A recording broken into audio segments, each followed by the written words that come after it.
জন্মকুণ্ডলিতে দশম ঘরে বুধকে শ্রেষ্ঠ মানা হয়, এটা আমরা অনেকেই জানি।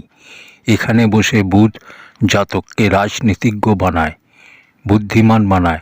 তার মানে এটা নয় যে জাতক রাজনীতির সাথেই যুক্ত থাকবে। রাজনীতির অর্থ জাতক এতটাই তীব্র বুদ্ধির হয় যে রাজনীতি সম্বন্ধিত কথাবার্তা খুব সহজেই সে বুঝতে পারে এবং এই বিষয়ের উপর খুব সহজেই চর্চা করতে পারে।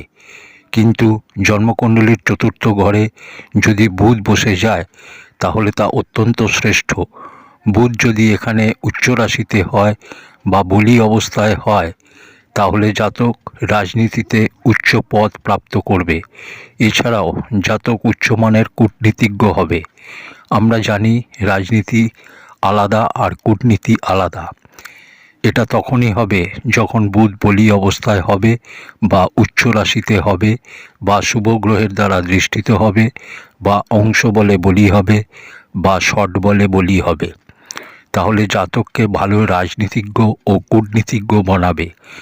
এবার এই বুধ যদি পাপ আক্রান্ত হয় বা পাপ গ্রহের সাথে যুতিতে হয় বা পাপ গ্রহের দ্বারা দৃষ্টিত হয় বা নিচ রাশিতে হয় চতুর্থ ঘরে থেকে, তাহলেও জাতক রাজনীতিতে সম্মিলিত হবে, রাজনীতিজ্ঞ ও কূটনীতিজ্ঞ হবে, কিন্তু খুব উচ্চ পরিসরে নয়, মধ্য পরিসরের রাজনীতিজ্ঞ হবে।